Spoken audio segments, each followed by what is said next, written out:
आज हम हिंदी विषय में वैकल्पिक हिंदी साहित्य विविधा इस पुस्तक से गद्य भाग की स्वाध्याय कृति का अध्ययन कर रहे हैं। आज हम दूसरा गद्य भाग में से दूसरा भय इस पाठ का अध्ययन करेंगे। सबसे पहले हम लेखक का परिचय सुनेंगे। आचार्य रामचंद्र शुक्ल 20वीं शताब्दी के हिंदी के प्रमुख साहित्यकार थे। आपका जन्म 4 अक्टूबर 1884 को बस्ती उत्तर प्रदेश में हुआ था। शुक्ल जी हिंदी साहित्य के कीर्ति स्तंभ हैं। जिस समय शुक्ल जी की अवस्था 9 वर्ष की थी, आपकी माता का देहांत हो गया।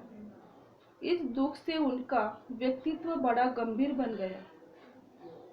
उनके पिता पंडित चंद्रबली शुक्ल जी की इच्छानुसार शुक्ल जी कचहरी का काम सीखे, परंतु शुक्ल जी को उच्च शिक्षा प्राप्त करनी, इसीलिए पिताजी के उन्हें वकालत पढ़ने के लिए भेजा, लेकिन वे असफल हुए क्योंकि उनकी रुचि वकालत में न होकर साहित्य में थी। हिंदी साहित्य में शुक्ल जी का बड़ा ही साहित्यकार उनके जो पिताजी है पंडित चंद्रबली शुक्ल जी की इच्छा अनुसार शुक्ल जी कचहरी के काम सब देखते थे।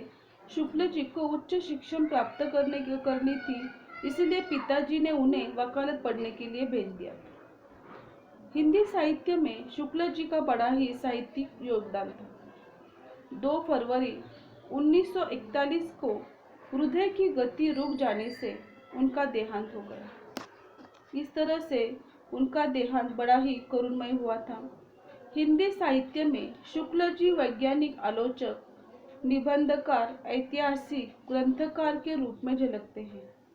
प्रमुख रचनाएं: ऐतिहासिक ग्रंथ हिंदी साहित्य का इतिहास, आलोचनात्मक ग्रंथ सूर, तुलसी, जायसी पर आलोचनाएं, काव्य में रहस्यवाद, अभिव्यंजनवाद, रस मीमांसा आदि।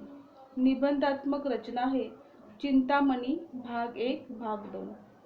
अनुदित कृतियां: शशांक बंगला भाषा में अनुवादित उपन्यास, विश्व प्रपंच, आदर्श जीवन, मैगस्थेनिस का भारतीय वर्षीय वर्णन, कल्पना का आनंद। सबसे पहले इसकी प्रास्ताविक में पढ़ूंगी। भय नामक मनोविकार दुखात्मक संदर्भ का भाव। मनुष्य के जीवन में प्रमुखता से सुख और दुख मूल प्रवृत्ति होती है। आचार्य रामचंद्र शुक्ल जी ने भय इस निबंध में भय की अनुभूति को लोक व्यवहार की दृष्टि से बड़ी सूक्ष्मता से अंकित किया गया है। शुक्ल जी ने निबंध में भाव की केवल मनोवैज्ञानिक प्रामाणिकता ही सिद्ध नहीं की है, बल्कि लोक व्यवहार और साहित्यिक अभिव्यक्ति में मध्य संगति की व्यक्त की है। जिस पर अपना वश न हो, ऐसी कारण से पहुंचने वाली भावी अनिष्ट के निश्चित से जो दुख होता है, वह भय कहलाता है। भय साध्य और असाध्य 2 रूप में सामने आता है। इसमें से प्रश्न पहला है, निम्नलिखित प्रश्नों के उत्तर विस्तार पूर्वक लिखिए। 1. भय निबंध का तात्विक विवेचन कीजिए। निबंध के तत्वों के आधार पर भय निबंध का तात्विक विवेचन निम्नवत है। क. स्वच्छंदवत्ता। भय आचार्य रामचंद्र शुक्ल जी ने इनके द्वारा लिखित वैचारिक निबंध है। यह भय वैयक्तिकता के कारण स्वच्छंदता का आना स्वाभाविक है। भय निबंध से बौद्धिक तथा भावनिक हृदय द्वारा दोनों का समन्वय हुआ है। भय इस भावना का लेकर शुक्ल जी ने उनके अर्थ संबंध के सूत्र पकड़े हुए हैं, करुण स्थलों की ओर झुकाया है और गंभीर वेदना की अनुभूति भी कराई है। जो विनोदशील भी है, वैचारिक भी है। जैसे यदि कोई ज्योतिष किसी गांव से कहे कि कल तुम्हारे हाथ पांव टूट जाएंगे, तो उसे क्रोध न आएगा, भय होगा। पर उसी से यदि कोई दूसरा आकर कहे कि कर अमुक अमुक तुम्हारे हाथ पैर तोड़ देंगे, तो वह तुरंत थ्योरी बदलकर कहेगा कि कौन है हाथ पैर तोड़ने वाला, देख लूंगा। आत्मनिष्ठता। आत्मनिष्ठता निबंध का अनिवार्य तत्व है। भय निबंध में शुक्ल जी ने अपनी व्यक्तिगत विचारों एवं हृदयगत भावनाओं को अभिव्यक्त किया है। इसमें उन्होंने आत्मीयता से भय संबंधी विचार प्रकट किया है। जैसे यदि कोई क्रूर मनुष्य किसी बात पर अपने बुरा मान लिया जाए और अपने मारने दौड़ने, तो उस समय भय की प्रेरणा से आप भागकर अपने को क्या लेंगे। पर संभव है कि उस मनुष्य को क्रोध जो आप पर था उसी समय दूर न हो, बल्कि कुछ दिन के लिए वैर के रूप में टिका जाए। तो इसी तरह का ये भय। कवि शुक्ल जी ने भय किस किस तरह का होता है इसका एक उदाहरण यहाँ पे बहुत सारे उन्होंने दिए हैं।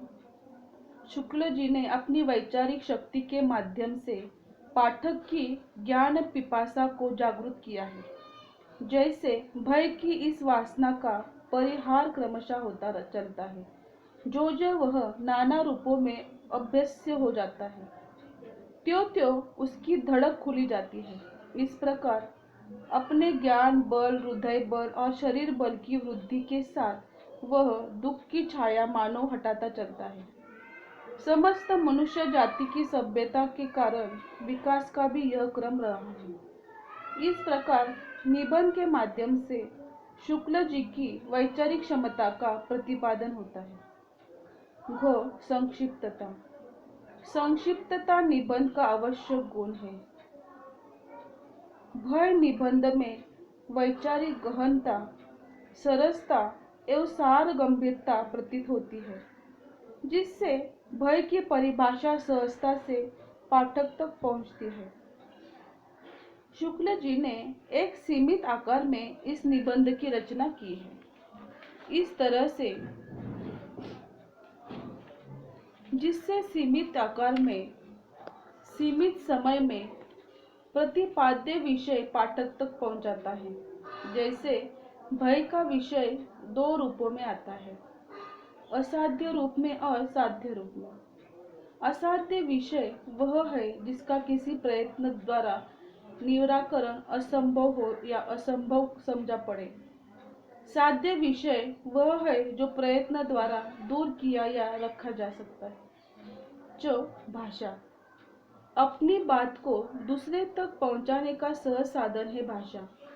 निबंध लेखन में भाषा का विशेष महत्व है। भय निबंध में शुक्ल जी ने उचित शब्दों का चयन, वाक्य रचना तथा नवीनता लाकर निबंध को प्रभावशाली बनाकर उसे और अधिक निखारने का प्रयास किया है। कुछ वाक्यों परिभाषाओं को आसान भाषा में अभिव्यक्त किया है। जैसे कि भय जब स्वभावगत हो जाता है तब कायरता या भीरुता कहलाते हैं। भारी दोष माना जाता है, विशेषतः पुरुषों में। यहाँ परिभाषा को संक्षिप्तता से व्यक्त किया जाता है। निबंध में शुक्ल जी ने भीरुता, त्योरी, वनिवृत्ति, क्षात्रवृत्ति, व्यतिक्रम जैसे तत्सम शब्दों का भी प्रयोग किया है। है शैली। निबंधकार अपने भावों और विचारों को जिस रूप में प्रस्तुत करता है, अभिव्यक्त के उसी तरह से निबंध की शैली कहा जाता है। भय निबंध में शुक्ल जी ने गहन वैचारिक विश्लेषण शैली का प्रयोग किया है। इस निबंध को पढ़ते वक्त उनकी चिंतन मंथन और अंतर्दृष्टि का अनुभव होता है। इस निबंध की शुक्ल जी ने सरल भाषा शैली का प्रयोग किया है, जिससे निबंध में जीवंतता की अनुभूति होती है। जैसे घने जंगल में होकर जाता हुआ यात्री चाहे रास्ते भर आशंका में रहे कि कहीं चीता न मिल जाए, पर वह बार बार चल सकता है। यदि उसे असली भय हो तो वह लौट जाए अथवा एक पैर आगे न रखेगा। जो उद्देश्य उद्गुप्त रचना समाज की सीख देने की सामर्थ्य होती है। निबंधकार निबंध को विशिष्ट दृष्टि से पूर्ति की दृष्टि से लिखता है। भय निबंध उद्देश्य की दृष्टि से सफल रचना माननी होगी। मनुष्य के मनोविकार भय का विस्तृत प्रतिपादन किया है, जिसमें नैतिक उत्थान, व्यवहार, शिक्षा, वैचारिक दृष्टिकोण, मनोविज्ञान आदि प्रश्न प्रमुख उद्देश्यों की पूर्ति इस निबंध में माध्यम से होती है। दूसरा प्रश्न है, भय के साध्य और असाध्य दोनों रूपों का उदाहरण स्पष्ट कीजिए। भय आचार्य रामचंद्र शुक्ला जी द्वारा लिखित वैचारिक निबंध है, जिसमें उन्होंने मनुष्य के भय संबंधी मनोविकार का विस्तृत विवेचन किया है। किसी आती हुई आपदा की भावना या दुखी के कारण के साक्षात्कार से एक प्रकार आवेगन पूर्ण अथवा स्तंभ कारण मनोविकार होता है, उसी को भय कहते हैं। क्रोध दुख के कारण पर प्रभाव डालने के लिए आकुल करता है और भय उसके पहुंच से बाहर होने के लिए। भय का विषय दो रूप में आता है, एक है असाध्य रूप, दूसरा है साध्य रूप। असाध्य रूप में इस विषय वह है जिसका किसी प्रयत्न द्वारा निराकरण असंभव हो या असंभव समझे पड़े, उसे असाध्य कहते हैं। उदाहरण के लिए वो दो व्यक्ति एक पहाड़ी नदी के किनारे बैठे हो, वह आपस में आनंद से बातचीत कर रहे हैं और अचानक उसके सामने शेर की दहाड़ सुनाई देती है। शेर के आने से उनकी हानि हो सकती है, इससे उनका मन भय उत्पन्न होता है, या वे वहां से भागने में असमर्थ होते हैं, या वहां के किसी पेड़ पर उसको चढ़ना नहीं आता तो अपनी विवशता और अक्षमता के कारण वे स्तंभित हो जाते हैं, उनका कोई उपाय नहीं सूझता। यह भय असाध्य रूप है। साध्य रूप साध्य विषय वही है प्रयत्न द्वारा दूर किया का रखा जाता है, उसे साध्य रूप कहते हैं। उदाहरण के लिए दो मनुष्य एक पहाड़ी नदी के किनारे बैठे या आनंद से बातचीत चल रही है दोनों में, इसमें सामने शेर की दहाड़ सुनाई पड़े। यदि वे दोनों उठकर भागकर छुपकर पेड़ पर चढ़ेगा या चढ़ने का प्रयत्न करें तो यह प्रयत्न भय का साध्य रूप। 3. निर्भयता के लिए शुक्ल जी ने क्या उपाय बताए? भय संभवित खतरे के लिए एक सहज वृत्ति प्रक्रिया के रूप में सभी जानवरों लोगों में पूर्व क्रमादेशित एक ऐसी भावना है। अंततः उत्पन्न संकट का उचित रूप से सम्मान न कर पाना, ये इस तरह से भय का सामना न कर पाना या हानि की आशंका होना, मन की नकारात्मक भावना का उत्पन्न होना भय कहलाता है। मनुष्य अपने जन्म के समय से दुख को अनिवार्य पाता है और दुख के कारण के प्रति उसका मन भय से भर जाता है। शुक्ल जी ने निर्भीकता के लिए निम्नलिखित उपाय बताए हैं। शारीरिक बल में वृद्धि। शारीरिक बल से समृद्ध व्यक्ति मन से भी अपने आप निर्भीक हो जाता है, उससे उसके डर नहीं लगता। साहसी व्यक्ति निर्भीक होते हैं। शारीरिक बल से समृद्ध व्यक्ति दुख के कारण को परिहार्य मान लेता है। ज्ञान बल। जब मनुष्य का ज्ञान बढ़ता है तब उसे भयभीत करने वाली कारणों का पता चलता है। अंततः उस सभी समय या भयों से दुखों से बचने के उपाय ज्ञात हो जाते हैं, तब वह व्यक्ति निर्भीक हो जाता है। ज्ञान की वृद्धि होने से व्यक्ति मानसिक रूप से समक्ष हो जाता है। 2. सभ्यता का विकास। सभ्यता का विकास होने पर मनुष्य की निर्भीकता आ जाती है। सभ्यता के विकास के साथ ही मनुष्य के मन से भय दूर हो जाता है। असभ्यता जंगली लोगों से अधिक होती है, उनके देवी देवता भय के प्रभाव से ही कल्पित होते हैं।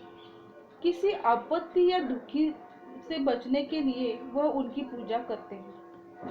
अंततः सभ्यता के विकास से मनुष्य भय मुक्त हो जाता है। घ है सुसंस्कृतिक और शैली। मनुष्य जब सुसंस्कृत और शीलवान हो जाता है तब वह अपनी बुद्धि, व्यक्ति या अपनी शक्ति का प्रयोग किसी की पीड़ित के लिए नहीं करता। अंततः मनुष्य द्वारा मनुष्य के दुख देने की संभावना न होने पर समाज के निर्भीकता का वातावरण निर्माण होता है। सुसंस्कृतता और शीलता समाज में निर्माण होने पर भयमुक्त निर्भीक समाज का उद्योग होता है। आदर्श शासन व्यवस्था। लोगों का निर्भय बनने के लिए शासन व्यवस्था को आदर्श होना आवश्यक है। यदि शासन व्यवस्था आदर्शवत नहीं होगी तो लोगों में हमेशा असुरक्षित भय मंडराता रहेगा। अंततः देशों के बीच अपनी कलह, व्यापार संबंध आदि लोगों में असभ्यता, भय, असंवेदनशीलता आदि दिखाई देगी। प्रश्न दूसरा है, निम्नलिखित अवतरणों से ससंदर्भ व्याख्या कीजिए। 1. सभ्यता से अंतर केवल इतना पड़ता है कि दुख दान की विधियां बहुत ही गूढ़ और जटिल हो गई है। संदर्भ है प्रस्तुत अवतरण आचार्य रामचंद्र शुक्ल द्वारा रचित निबंध भय से उद्धृत किया जाता है। भय शुक्ल जी का मनोविकार संबंधी निबंध है। लेखक ने इसमें सभ्यता और दुख का भी परिचय दिया है। इसकी व्याख्या होगी। लेखक कहते हैं कि सभ्यता का विकास होने पर मनुष्य को भरोसा हो जाता है कि लोग उसको दुख नहीं पहुंचाएंगे। समाज और कानून ऐसा उसको कहते हैं। सशक्त जन अशक्तों को दुख देते हैं। धन संपन्न लोग निर्धनों का शोषण करते हैं। दूसरों को दुख देने की यह परंपरा नहीं है। सभ्यता के विकास के साथ दूसरों को दुखी करके उसको सताने के तरीके अवश्य बदल गए हैं। आज कोई चालक आदमी नकली कानूनी दस्तावेज तैयार करके झूठे गवाह अदालत में पेश करेंगे। पैसे देकर किसी दूसरे की संपत्ति को हड़प कर वे समर्थ हो सकते हैं। इसी स्थिति को स्पष्ट करते हुए सभ्यता से अंतर केवल इतना पड़ जाता है कि दुख दान की विधियां बहुत गूढ़ और जटिल होती है। इसका विशेष है कि सभ्यता से मनुष्य को भरोसा आता है और लोग उसको दुख नहीं पहुंचाएंगे। दूसरा है, एक ही प्रकार की भीरुता ऐसी दिखाई पड़ती है जिसकी प्रशंसा होती है। वह धर्म भीरुता है, पर हमें तो उसे कोई बड़ी प्रशंसा की बात नहीं समझे। धर्म से डरने वाले की अपेक्षा धर्म की ओर आकर्षित होने वाले हमें अधिक धन्य जान पड़ते हैं। इसका संदर्भ है प्रस्तुत अवतरण आचार्य रामचंद्र शुक्ल जी द्वारा रचित निबंध भय से उद्धृत किया जाता है। भय शुक्ल जी का मनोविकार संबंधी निबंध है।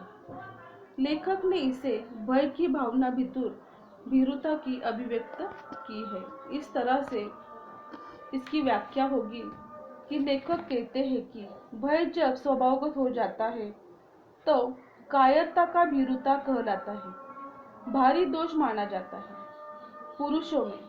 पुरुषों की भीरुता की निंदा होती है। स्त्रियों की भीरुता तो उसकी लज्जा के सामने ही रसिकों के मनोरंजन की वस्तु रही है। भीरुता प्रशंसनीय नहीं है। संसार में एकमात्र भीरुता धर्म भीरुता अर्थात धर्म से डरना ही है, जिसका प्रशंसा की जाती है। लेखक की दृष्टि में धर्म से डरना कोई अच्छी बात नहीं है, यह प्रशंसनीय भी नहीं है। भीरु पंडित ने मान हानि सहने की अक्षमता और अपनी विज्ञा बुद्धि बल पर अविश्वसनीय नियत है। एक ही प्रकार की भीरुता ऐसी दिखाई पड़ती है जिसकी प्रशंसा होती है, वह धर्म भीरुता है, पर हमें तो उसे भी कोई बड़ी प्रशंसा की बात नहीं समझते। धर्म से डरने वालों की अपेक्षा धर्म की ओर आकर्षित होने वाले हमें अधिक धन्य जान पड़ते हैं। इसका विशेष है धर्म से डरने वाले अपितु धर्म की ओर आकर्षित होने वाला अच्छी बात है। इसी तरह से यह भय का जो निबंध पाठ है यह खत्म हुआ है, यहाँ पे समाप्त हुआ है। भय किस तरह के होते हैं और हमारे मन में वो कैसे पलते हैं, इसका बहुत ही अच्छे अच्छे उदाहरण इस निबंध में लेखक आचार्य रामचंद्र शुक्ल जी ने हमें दिए हैं। ये लेसन आप अच्छी तरह से आपके हिंदी के बुक से पढ़िए। इसका जो स्वाध्याय कृति प्रश्न उत्तर से संदर्भ हमने पढ़े हैं, समझे हैं, वो अच्छी तरह से आप भी पढ़िए और जो भी आपको समझा है वो आपकी हिंदी के कापी में लिखिए। धन्यवाद।